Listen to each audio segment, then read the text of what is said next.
Gadis dengan perut terkoyak penuh darah yang mengalir menyeret suamiku hingga ke area belakang rumah lalu membenamkan suamiku ke dalam lubang yang ada di bawah pohon mangga dekat gudang di rumah.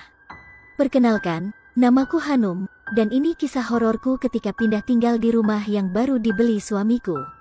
Aku tak percaya, rumah bagus yang kukira harganya 200 juta, bisa dibeli oleh suamiku dengan harga 70 juta. Bahkan suamiku berkata, kemarin yang punya rumah mintanya 90 juta dek, tapi mas tawar 70 juta alhamdulillah dikasih. Suamiku yaitu Mas Atala sangat senang bisa membeli rumah semurah itu padahal dia iseng menawar harga. Aku pun akhirnya pindah ke rumah baru tersebut, apalagi ibuku seperti tidak suka dengan suamiku, yang ternyata ku ketahui bapak suamiku adalah mantan pacar dari ibuku dulu yang sekarang dibencinya. Saat setelah terakhir kali melihat rumah yang mau dibeli tersebut, aku sebenarnya ada perasaan gak nyaman dengan rumah tersebut meski tampilan rumah itu sih baik-baik saja dan bahkan sangat bagus, hanya saja rumput dan tanaman lihat di sekitar perlu dibersihkan. Setelah semingguan membersihkan rumah baru tersebut dan memindahkan barang-barangku dan suamiku ke rumah baru ini, kami pun akhirnya menempatinya. Saat baru pindahan, ayah dan ibuku serta juga kakakku dan suaminya pun turut ikut ke rumah tersebut saat pertama kali selesai membawa semua barang pindahan. Ketika kami sedang sibuk dengan aktivitas masing-masing, tiba-tiba ibuku lari tergesa-gesa dari halaman belakang dengan wajah pucat.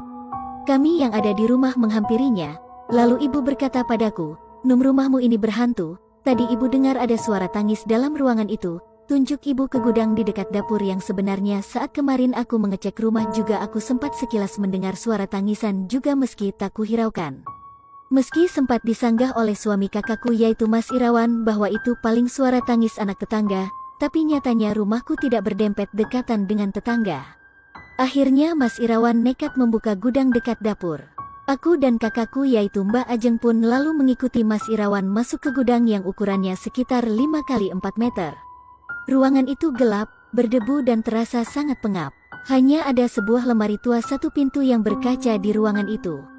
Kubuka lemari itu, sontak aku langsung melompat dan menjerit, yang membuat semua orang kaget bertanya ada apa.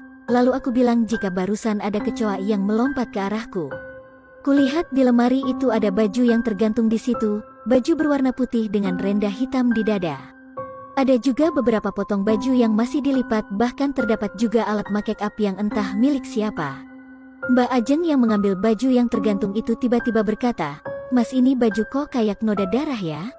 Aku dan Mas Irawan yang penasaran langsung ikut melihatnya. Mbak Ajeng lalu berkata, "Darah kan ini, Mas?"